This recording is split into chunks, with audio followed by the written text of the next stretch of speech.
Hello दोस्तों, नमस्कार। मैं जाकिर सर आपके अपने प्यारे से YouTube channel math by Zakir sir में आपका स्वागत करता हूं। और आपकी पढ़ाई बहुत ही अच्छे ढंग से चल रही होगी। और आज आप लोग को पता होना चाहिए कि प्रश्नावली 1.1 का ये वीडियो लास्ट है। और आज हम लोग प्रश्नावली 1.1 से रिलेटेड जितने भी सवाल बचे हुए थे वो भी बेसिक सवाल जो आप लोग कर सकते थे, लेकिन हम ये सवाल आपको करवा देते हैं। और भी इसमें कुछ अच्छे अच्छे सवाल हैं जो आप लोगों को थोड़ा सा समझने में दिक्कत होता है बच्चों लोग को, वो यहाँ पे डिस्कस करेंगे। अभी शुरू का जो 1-2 सवाल रहेगा वो आप आसानी से कर लेंगे, क्योंकि इस टाइप के सवाल हम लोग पहले भी कर चुके हैं और ऑब्जेक्टिव में भी कर चुके हैं। ठीक है, तो चलिए दोस्तों, अपना क्लास को देर न करते हुए अपने क्लास को शुरू करते हैं। और आप ध्यान दीजिएगा, भाग एल्गोरिदम आप लोग तो पढ़े ही हैं और हम आपको पढ़ाए हैं। और भाग एल्गोरिदम की सहायता से आपको पता होना चाहिए कि भाग एल्गोरिदम की सहायता से ज्ञात किया जाता है HCF। क्या ज्ञात किया जाता है? HCF ज्ञात किया जाता है। और यहाँ पे अगर आप सवाल की बात कर ले तो यहाँ पे देखिए क्या लिखा हुआ है। लिखा हुआ है कि भाग एल्गोरिदम A बराबर BQ प्लस R में Q तथा R का मान ज्ञात करना है। सिर्फ और सिर्फ आपको Q और R का मान ज्ञात करना है। Q और R का मान ज्ञात करना है। तो अगर आप ध्यान देंगे यहाँ पर, तो ध्यान दीजिएगा, यहाँ पर जो पहला सवाल है वो क्या है। तो यहाँ पर जो पहला सवाल है वो यहाँ पर है, ठीक है, A बराबर 30 B बराबर 5, A बराबर BQ प्लस R, A बराबर BQ प्लस R। और पहला सवाल देखिए, A का मान 30 है और B का मान 5 है। तो बताओ A के जगह पे 30 रखेंगे और B के जगह 5 रखेंगे, तो बताओ Q का मान कितना आ जाएगा? आप खुद सोच करके देख लीजिए। 5 छक 30 और प्लस R का मान 0 आ जाएगा, 0। यानी यहाँ से Q का जो मान आ जाएगा, Q का मान आ जाएगा वो Q का मान 5 आ जाएगा। और जो R आ जाएगा वो R कितना आ जाएगा? 0 आ जाएगा। शेषफल कितना आ जाएगा? 0 आ जाएगा। यही सवाल आपसे पूछा गया है। अगर दूसरा सवाल की बात कर ले, पहला ये सवाल था, अगर दूसरा सवाल की बात कर ले तो आप ध्यान दीजिए, दूसरा सवाल क्या है। A बराबर BQ प्लस R की अगर बात कर लें तो A का मान कितना है? तो A का मान 18 है और B का मान 4 है। तो आप सोचिए ना, पढ़िए ना, 4 चौको 16 और प्लस 2, 16 2 18। तो यहाँ Q के जगह पे 4 आ गया और R के जगह पे 2 आ गया, इसलिए Q का मान 4 हो गया और R का मान कितना हो जाएगा? R का मान 2 हो जाएगा। बस यही बेसिक सा सवाल है जो आपके किताब में दिया हुआ है सवाल। ठीक है, अगर आप बात करें तीसरा नंबर सवाल की तो ध्यान दीजिए, तीसरा नंबर सवाल क्या है। तो देखिए, तीसरा नंबर सवाल है A बराबर BQ प्लस R में। ये थोड़ा ध्यान देने वाली बात है। A का मान 4 है और B है जो वो कितना है? 19 है। कितना है? 19 है। तो अब आप ये सोचो, अगर आप 19 में 1 से भी गुना कर देते हो तो 19 आ जाता है, यानी 4 से ज़्यादा आ जाता है। तो इसका मतलब यहाँ पे सीधी सी बात है, 19 गुना 0 तो 0 और प्लस कितना? 4। तो यहाँ बताओ Q का मान कितना आ गया? 0। और R का मान कितना आ गया? R का मान 4 आ गया। R का मान कितना? क्योंकि देखो ना, 4 के बराबर करना है। जैसे अगर आप यहाँ देखो 30 के बराबर किए तो 5 छक 30, 5 छक 30, तो शेषफल 0 आ गया। तो Q का मान कितना आ गया? सॉरी Q का मान 6 ना होगा? यहाँ पे Q का मान कितना होगा? 6 होगा ना। Q का मान कितना होगा? 6 होगा। ध्यान नहीं दिए थे। Q का मान कितना होगा? 6 और शेषफल 0, तो बराबर हो गया।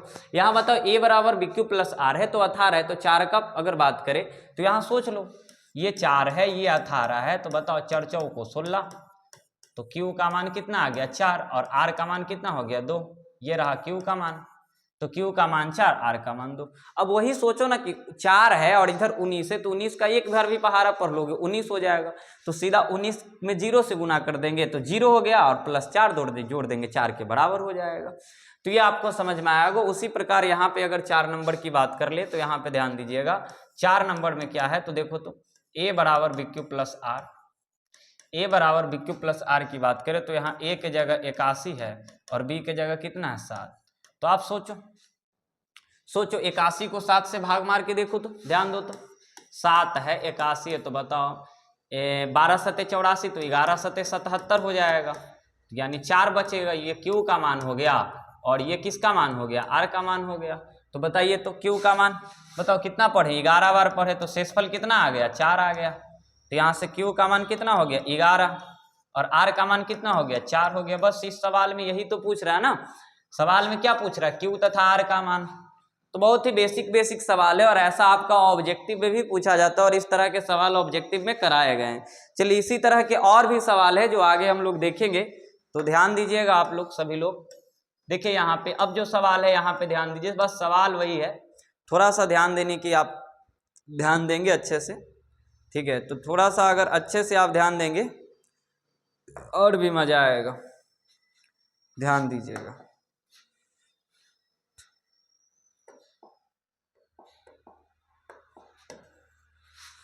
तो यहाँ पे आप ध्यान देंगे,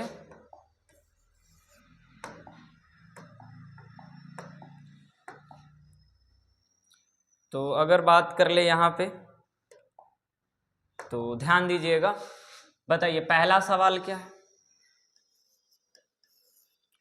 पहला सवाल की अगर बात कर ले तो a बराबर BQ प्लस R में सवाल क्या ज्ञात करना है, मान क्या ज्ञात करना है। तो ध्यान दीजिए a बराबर BQ प्लस R में, अच्छा किसी में R का मान ज्ञात करना है, किसी में Q का मान ज्ञात करना है, किसी में A का मान ज्ञात करना है, किसी में B का मान ज्ञात करना है।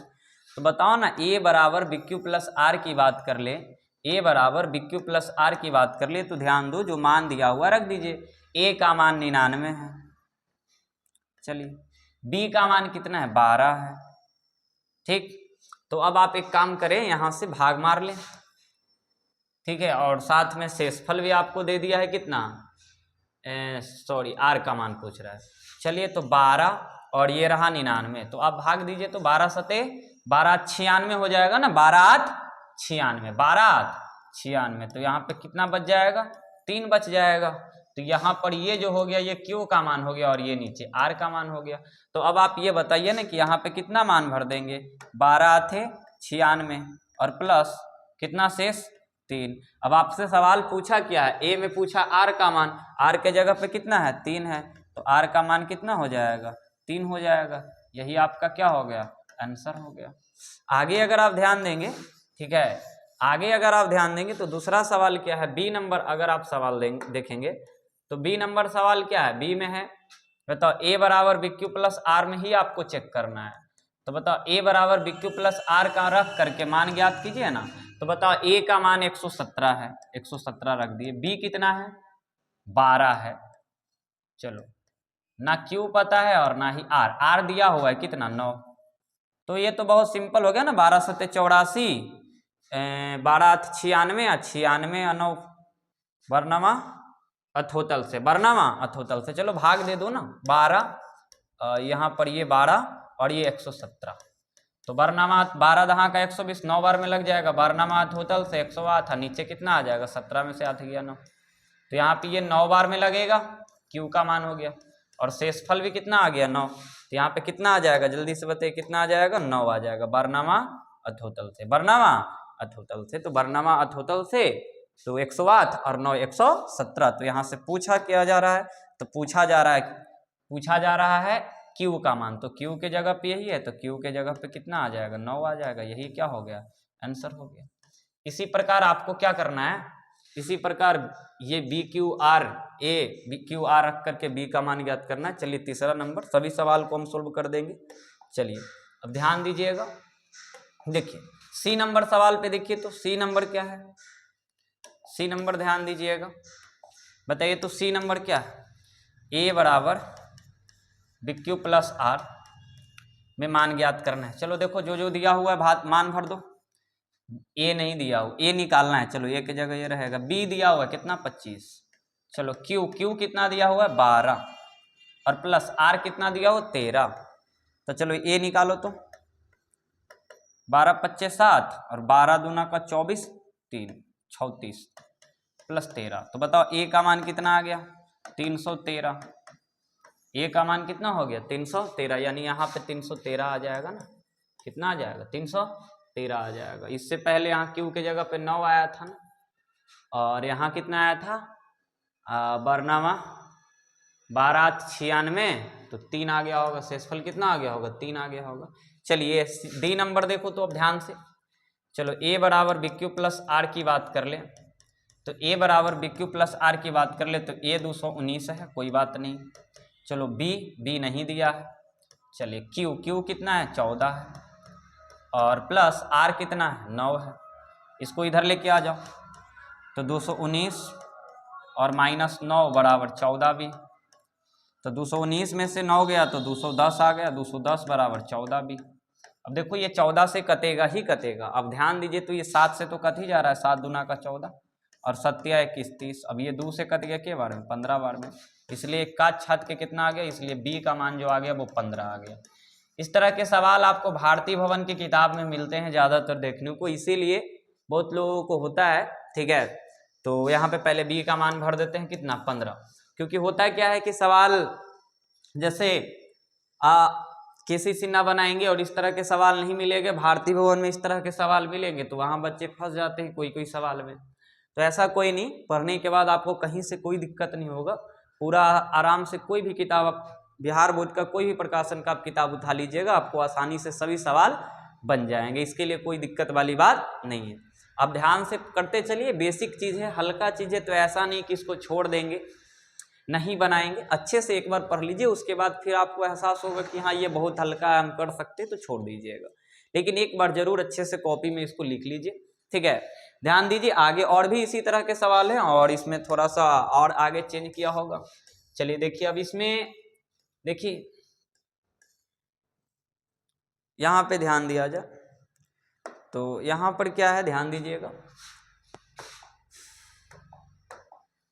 रिक्त स्थानों को भरना है। बी बराबर ए सी, तो बी ए का इतना बराबर इतना, वही सब मान ज्ञात करना है। चलिए, तो बी बराबर ए सी, बी बराबर ए सी, तो बी ए का क्या होता है? बी ए का गुणज होता है। बी बराबर ए सी है तो बी ए का क्या होगा? गुणज होगा। यहाँ पे क्या आ जाएगा? गुणज आ जाएगा। क्या आ जाएगा? गुणज, ठीक है। बी बराबर ए सी, तो बी ए का क्या है? गुणज। बी बराबर ए सी, तो बी ए का क्या है? गुणज। चलो आगे ध्यान दो, बताओ दूसरा नंबर सवाल की अगर बात कर ली तो दूसरा नंबर सवाल क्या है? ए बराबर बी क्यू प्लस, अभी बताया था इस तरह के सवाल, ए बराबर बी क्यू प्लस आर, जो भी मान पहले रख दीजिए भरा जाएगा। ए का मान 72, वेरी गुड।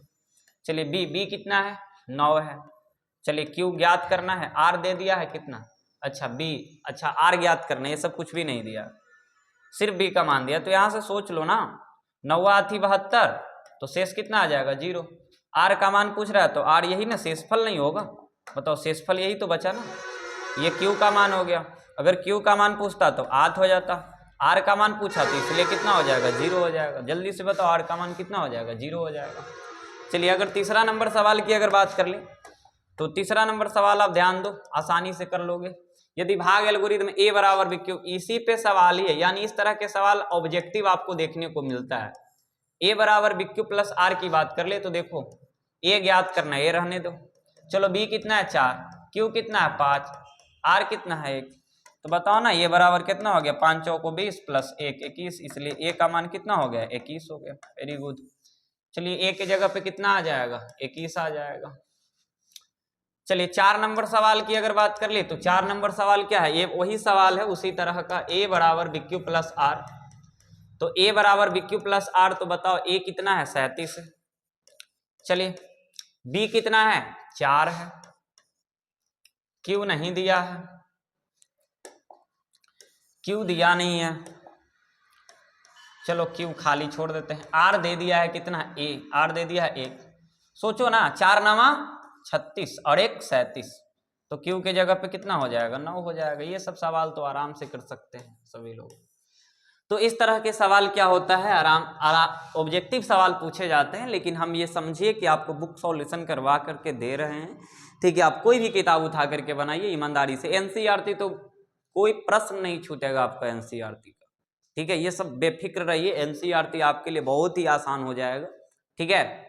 तो यहाँ पे ध्यान देंगे कि हम लोग एनसीईआरटी से थोड़ा सा हट करके हम लोग पढ़ने का प्रयास करेंगे। एनसीईआरटी का तो सभी प्रश्न हम लोग सोल्व कर रहे हैं, करवा रहे हैं, कॉन्सेप्ट के साथ क्वेश्चन प्रैक्टिस करवा रहे हैं, लेकिन उसके बावजूद और भी सब जैसे क्वेश्चन होते हैं इधर उधर के, अलग अलग प्रकाशन के किताब के जो अच्छे अच्छे लेवल के होते हैं, जो सभी बच्चे नहीं बना पाते हैं, वो भी सवाल हम आपको करवा करके देंगे, ताकि आप लोग ऐसा नहीं एहसास हो कि हाँ हम किसी से कम जानते हैं, नॉलेज के मामले में आगे रहना है। ठीक है, नंबर तो लाना है लेकिन साथ में नॉलेज भी होना चाहिए। ठीक है, तो यहाँ पे ध्यान देंगे, इस तरह के सवाल भी हम लोग किए बहुत सारे। चलिए अब देखिए, अब ये सवाल तो आप बना सकते हैं आराम से।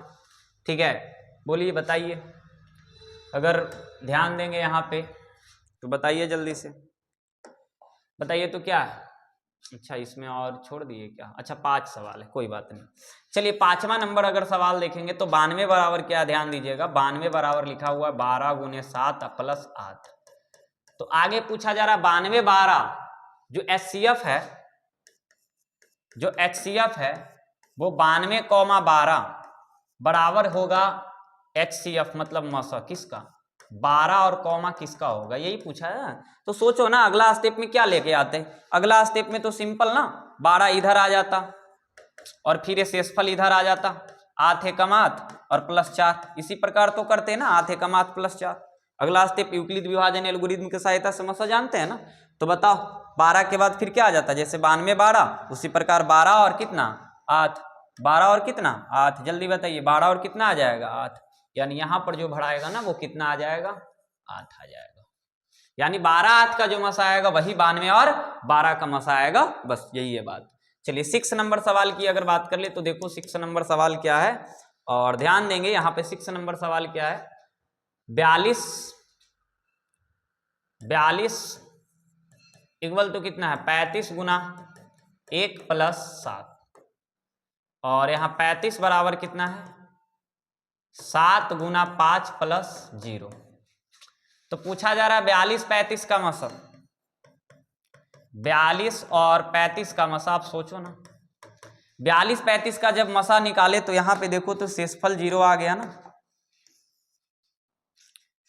शेषफल 0 आ गया, और यहीं पे हम बोल सकते हैं कि एचसीएफ ऑफ 35,7 ये दोनों बराबर होगा, और ये दोनों का एचसीएफ जो आएगा वो एचसीएफ कितना आएगा, तो आप कहेंगे कि 7 आएगा। क्या आएगा 7, ये आप बहुत ही आसानी से कर सकते हैं। और दूसरा नंबर जो सवाल है इसमें हम करेंगे नहीं, ए का मान बी का मान दिया हुआ है, ए का मान बी का मान दिया, ए का मान बी का मान और ए का बी का मान, आपको क्यू और आर का मान ज्ञात करना है, और सेम इस तरह का सवाल है, देख लीजिए आपको अभी करवाया जस्ट, तो ये सवाल आपको कर लेना है, देखो यहाँ पे है ना, इसी तरह का सवाल है। चलिए अब हम लोग आगे करेंगे, और अब थोड़े अच्छे लेवल का सवाल है, और यहाँ पे ध्यान दीजिएगा, इस तरह के सवाल बोर्ड एग्जाम के लिए थोड़ा सा इंपॉर्टेंट होता है, ध्यान दीजिए। ये एक बार सवाल पूछा गया भी है, ठीक है, और देख सकते हैं कैसा सवाल है, एक बार एग्जाम में पूछा गया है। ध्यान दीजिए सवाल क्या कहता है, सवाल यहाँ पे कह रहा है कि 2 पात्रों में 250 और 450 लीटर दूध है। ठीक है, 2 पात्र है जहाँ पे जिसमें दूध रखा जाता है, पात्र मतलब बर्तन होता है जहाँ पे जिस बर्तन में दूध रखा गया है।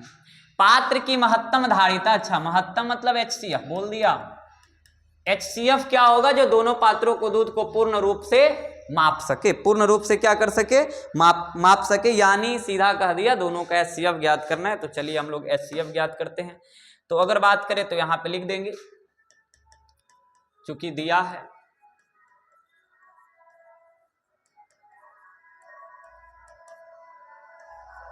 पहला पात्र में दूध, फिर क्या है दूसरा पात्र में दूध, तो एक में 250 लीटर और दूसरा में 450 लीटर। तो हम लोगों को क्या करना है, जो दोनों पात्रों की महत्तम धारिता चाहिए, इसका मतलब एचसीएफ ऑफ 250 कॉमा 450 का हमको एचसीएफ चाहिए। और एचसीएफ ज्ञात करने के लिए तो हम लोग यूक्लिड विभाजन एल्गोरिथम की सहायता से एचसीएफ ज्ञात किया जाता है। तो हम आपको सिखाए हैं। तो ये सवाल बहुत ही आसान हो गया और यहाँ से अब इसको HCF ज्ञात करना। हालांकि इस सवाल में यूक्लिड विभाजन एल्गोरिथम का प्रयोग करने के लिए तो कहा नहीं गया है, आप ऐसे भी HCF ज्ञात कर दोगे तो आपका बनाया हुआ सही माना जाएगा, लेकिन हम लोग सिर्फ और सिर्फ अभी HCF ज्ञात करना सीखे, वो यूक्लिड विभाजन एल्गोरिथम की सहायता से HCF ज्ञात करना सीखे। तो अभी हम यहां से जो इसको सोल्व करेंगे वो यूक्लिड विभाजन एल्गोरिथम की सहायता से HCF ज्ञात करने के लिए सोल्व करेंगे। तो यहां से हम क्या कर लेंगे, यहां से ले लेंगे a बराबर 450 और b बराबर 250 और a बड़ा होगा किससे, b से। और यहां पे ध्यान देंगे तो यहां से चूंकि यूक्लिड विभाजन प्रमेयिका से, तो यूक्लिड विभाजन प्रमेयिका से चलेंगे तो हो जाएगा a बराबर BQ प्लस R, जहां R का मान 0 से बड़ा या बराबर लेकिन B से छोटा। चलिए a का मान 450, b का मान 250। चलिए थोड़ा भाग दे देते हैं साइड में, ये रहा 250 और ये रहा 450। ध्यान देंगे 250 दूना 500 हो जाएगा तो एक ही बार में लगाएंगे ना, तो शेषफल कितना आ जाएगा, 250 300 200 आ जाएगा। ठीक, तो 250 का एक बार लगाएं तो शेषफल 200 आ गया। तो यहाँ लिखेंगे R0 इक्वल टू 0। फिर जब आगे बढ़ेंगे तो ये 250 इधर आ जाएगा, फिर इधर 200 आ जाएगा। तो अब यहाँ पे ध्यान दीजिए ये 250 आ गया, तो 2 एकम 200 आ गया, तो यहाँ 50 आ जाएगा, फिर यहाँ 200 आ जाएगा। तो यहाँ पे देखिए तो 200 एक बार में लगेगा तो कितना आ गया शेषफल, 50 आ गया। लिख देंगे R0 इक्वल टू 0। अब आप खुद सोच करके देखो, 200 इधर आ जाएगा और 50 इधर आ जाएगा, तो 50 चौको 200, शेषफल 0, R बराबर 0। तो अतः जो आपका HCF होता है वो आपको पता होता है, ये होता है। तो यहां से लिख सकते हैं अतः ठीक है।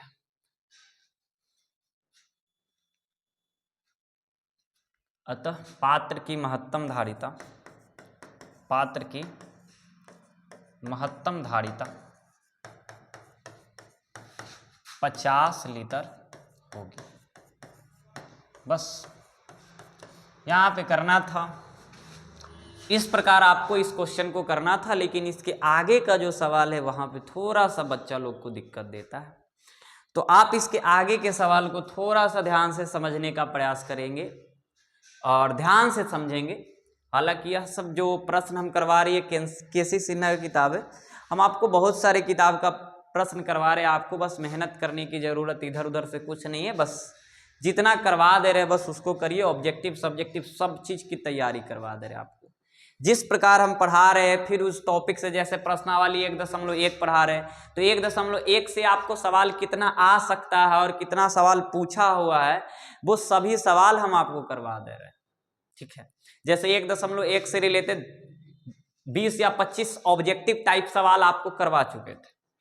अगर आप कर लिए होंगे तो आपको पता होगा उस तरीके से सवाल आपके एग्जाम में आएंगे, आप सवाल को अच्छे से कर पाएंगे, सवाल को अच्छे से बना पाएंगे, कोई दिक्कत वाली बात नहीं। चलिए आगे सवाल को देखते हैं और देखते हैं आगे जो सवाल है वो कैसा सवाल है, किस तरीके का सवाल है। अच्छा, ये भी कुछ खास नहीं है, बस उसी तरह का सवाल है, ध्यान देंगे। ठीक है, तो ध्यान देंगे तो यहाँ पे लिखा गया है, देखिए तो पढ़िए, सवाल को पढ़िए। एक आयताकार सतह की लंबाई इतना है 4661 मीटर एवं चौड़ाई 3318 मीटर है। इसके संपूर्ण क्षेत्रफल वर्गाकार टाइल्स बिछाना। अच्छा, टाइल्स बिछाना है, इस टाइल्स की लंबाई, अच्छा टाइल्स की लंबाई ज्ञात करना। सवाल वही है, सवाल अलग नहीं है, बस इस सवाल में भी आपको HCF ही ज्ञात करना है। तो आपको करना क्या है, पहले जो दिया गया है वो लिख दीजिए और जो निकालना है वो भी liखेंगे यहाँ पे। तो देखिए अगर बात करें, चूंकि दिया हुआ है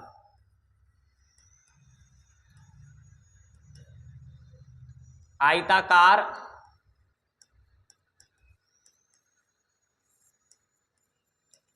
सतह की लंबाई 4661 मीटर, आयताकार सतह की चौड़ाई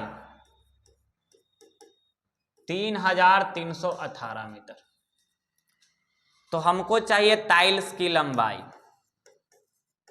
टाइल्स की लंबाई, और जो टाइल्स की लंबाई होगा वो HCF ऑफ होगा आयताकार सतह की लंबाई तथा आयताकार सतह की चौड़ाई। मतलब जो आयताकार सतह की लंबाई और जो आयताकार सतह की जो चौड़ाई दिया गया है उसी का जब HCF ज्ञात करेंगे तो हमको निकल जाएगा टाइल्स की लंबाई, और यही ज्ञात करना है। तो यहां से चलो ले लीजिए, A बराबर 4661, B बराबर 3318, A बड़ा है B से। चलिए अब कहां से चलेंगे, चूंकि यूक्लिड विभाजन प्रमेयिका से, यूक्लिड विभाजन प्रमेयिका से तो हो जाएगा A बराबर BQ प्लस R, जहां R का मान 0 से बड़ा या बराबर लेकिन B से छोटा। चलो A कितना है 4661 और B कितना है 3318। चलिए भाग दीजिए, थोड़ा सा आ जाइए यहाँ पे, 4661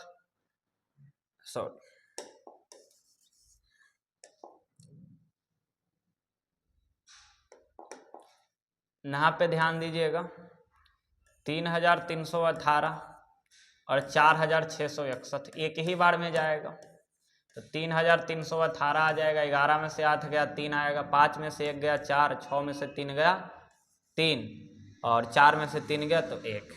तो यहाँ पर कितना आ गया जल्दी से बताइए, यहाँ पर जो आ गया एक बार में लगा तो यहाँ आ गया 1343, और अगर आप ध्यान देंगे तो R नॉट इक्वल टू 0 है। ठीक, फिर अगला स्टेप जैसे ही बढ़ेंगे तो ये हो जाएगा 3318 और 13 तिया 39 हो जाता है तो 13 दूना का 26 हो जाएगा, तो 3 दूना का 6, 4 दूना का 8, 13 दूना का 26, 8 में से 6 गया 2, 11 में से 8 गया 3, 32 में से 26 गया 6।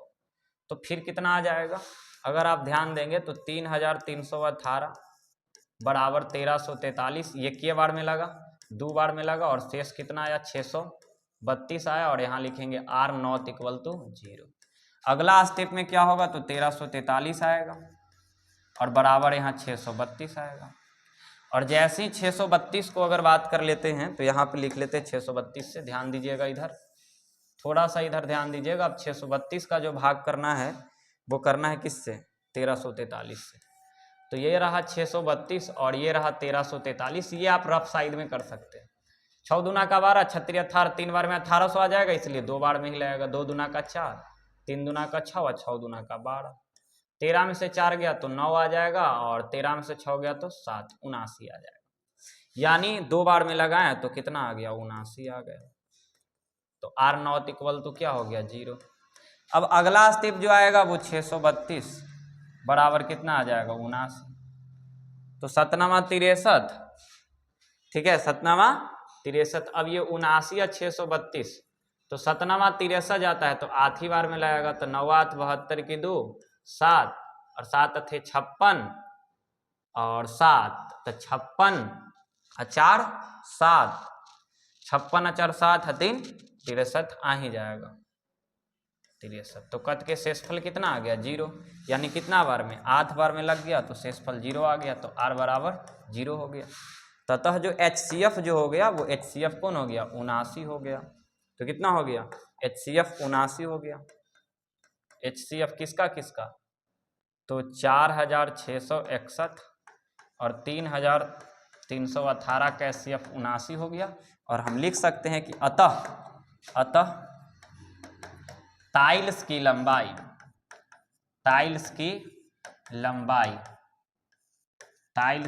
लंबाई कितना होगी 79 कुछ में 79 मीटर होगी। और इस सवाल का जवाब इस प्रकार हम कर देंगे। और आपको समझ में आ गया होगा। ये बहुत अच्छे सवाल है। इस तरह के सवाल अगर पूछते हैं एग्जाम में तो बच्चा लोग थोड़ा सा कंफ्यूज होगा, और जो नहीं पढ़ेंगे इस तरह के सवाल तो कहीं ना कहीं तो दिक्कत का सामना करना ही पड़ जाएगा। चलिए अब इससे थोड़ा सा एक सवाल और है, आप चाहे तो स्क्रीनशॉट कर सकते हैं, ठीक है। अब देखिए इस तरह, इसमें तो कोई दिक्कत नहीं होगा ना। यहाँ पे ये यूक्लिड विभाजन एल्गोरिथम बहुत सारे सवाल कर चुके हैं। अब जो करवाना रहेगा वो तो क्वेश्चन बैंक का ही क्वेश्चन करवाना पड़ेगा, ठीक है, क्योंकि हम लोग किताब कॉन्सेप्ट किस प्रकार हम लोगों को सीखना था वो सब तो करवा ही दिए। तो अब क्वेश्चन बैंक का सवाल रहा, और क्वेश्चन बैंक का सवाल अगर करवाते हैं तो समझ लीजिए कि प्रश्नावली 1.1 से जो सवाल पूछा जाता है वो क्वेश्चन बैंक में अगर आपको सवाल मिलेगा पूछा हुआ सवाल 1.1 से रिलेटेड, तो वो सिर्फ और सिर्फ आपको पूछा जाएगा यूक्लिड विभाजन एल्गोरिथम की सहायता से HCF ज्ञात करना, और वो भी हम आपको करवा ही देंगे कि क्वेश्चन बैंक में कितना सारा सवाल पूछा गया है, कौन कौन से सवाल ये टॉपिक पढ़ें तो कौन सा सवाल आपके एग्जाम के लिए इंपॉर्टेंट है, और कौन कौन तरह का सवाल आता है, ये सब ये तो अभी हम सिलेबस पढ़ा रहे हैं, लेकिन सवाल कौन आता है तो वो आपको पहले की वीडियो में ही बता दिया गया है कि यूक्लिड विभाजन एल्गोरिथम की सहायता से HCF ज्ञात करना प्रश्नावली 1.1 से आता है। बाकी यहाँ से कुछ नहीं आता है, बाकी सब्जेक्ट ऑब्जेक्टिव आता है बहुत सारे सवाल, और ऑब्जेक्टिव के लिए 25 क्वेश्चन करवा दिया गया है 1.1 से, जो कि उससे बाहर सवाल नहीं आएगा। आगे ध्यान दीजिए, इसके बाद अगर एक सवाल की बात कर ले तो एक सवाल और भी है जो बहुत ही अच्छा सवाल है, और अगर आप ध्यान देंगे तो देखिए क्या लिखा हुआ है। देखिए लिखा हुआ है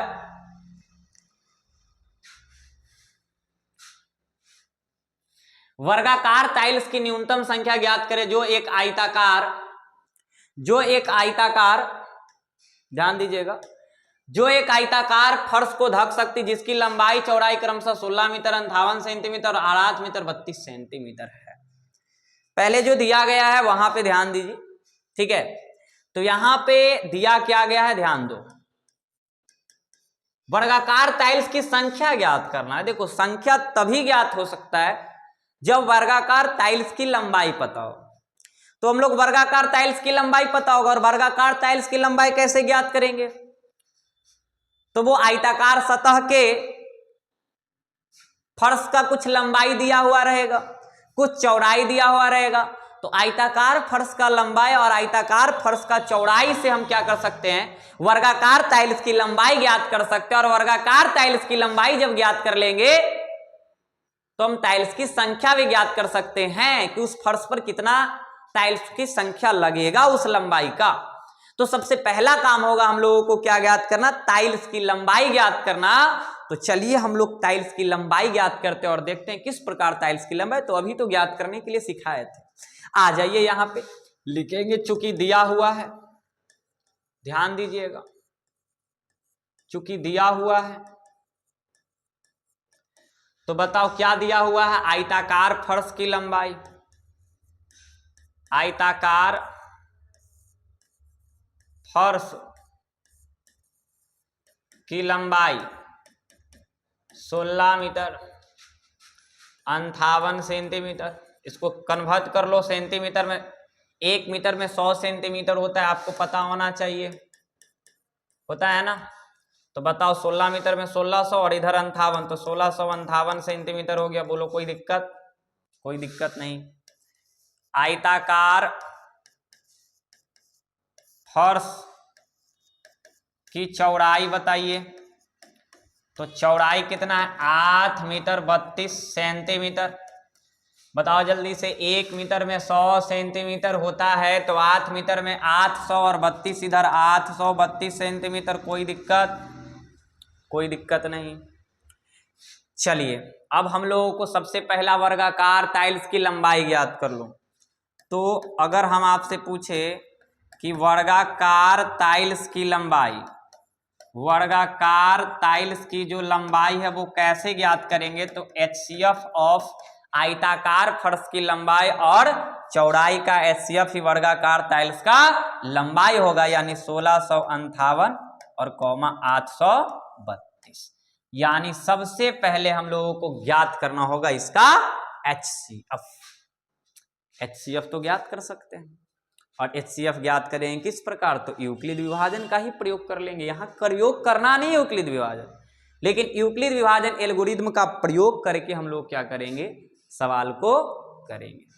तो आ जाइए यहाँ पे सबसे पहले क्या करेंगे, HCF ज्ञात करेंगे। 1658 और 832 का HCF ज्ञात कर लेंगे तो हम लोगों को मिल जाएगा वर्गाकार टाइल्स की लंबाई, और फिर वर्गाकार टाइल्स की लंबाई से हम निकाल सकते हैं उसका टाइल्स का संख्या भी। तो सबसे पहला काम होगा टाइल्स की लंबाई ज्ञात करना। तो आइए टाइल्स की लंबाई ज्ञात करते हैं। चलो इसमें A ले लेते हैं 1658। चलिए अगर B की बात करें 832, A बड़ा है B से, कोई दिक्कत वाली बात नहीं, क्योंकि यूक्लिड विभाजन परिमेयिका से अगर चलते हैं या एल्गोरिथम भी लिख सकते हैं। तो बताओ अगर यूक्लिड विभाजन परिमेयिका से चलते हैं तो सभी लोग ध्यान देंगे, यूक्लिड विभाजन अगर परिमेयिका से चलते हैं तो बताइए A equal to BQ plus R given, जहां क्या होगा, जहां R का मान 0 से बड़ा या बराबर लेकिन B से।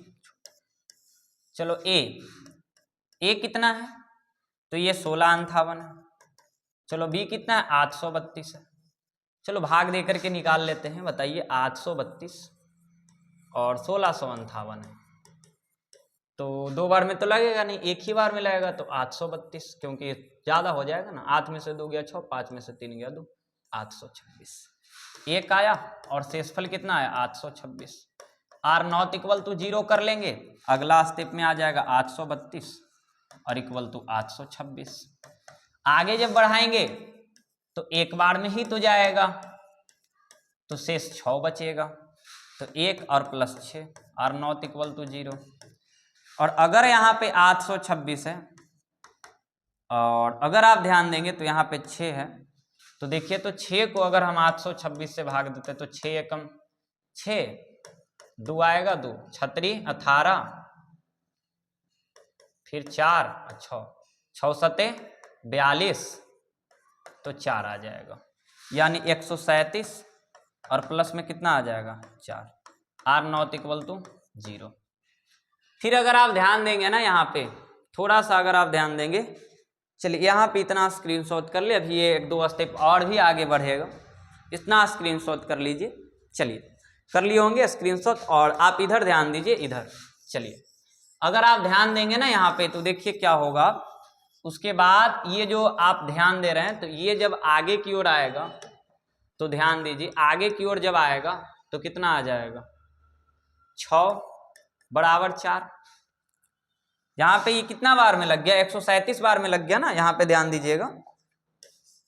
826 जो है वो कितना बार में लग गया, 826 6 से 137 बार में लग गया, 6 से 826 है वो 137 बार में लग गया, तो कितना आ गया था, गुना कर लीजिए, 7 छक 42 और 4 ही बचा था, यानी 824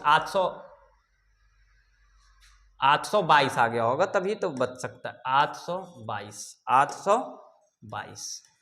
तो यहाँ पे शेषफल कितना आ गया, 4 आ गया था। अब ये 4 6 के साथ चला जाएगा, और इस मिला जुला के जो HCF आ गया वो 2 ही आ गया। ध्यान दे दीजिए, गुना करके चेक कर लीजिएगा, इतना ही आएगा। यानी अब जो 4 है वो कितना बार में चला जाएगा, एक बार में चला जाएगा, तो शेषफल 2 बचेगा, R0 इक्वल टू 0।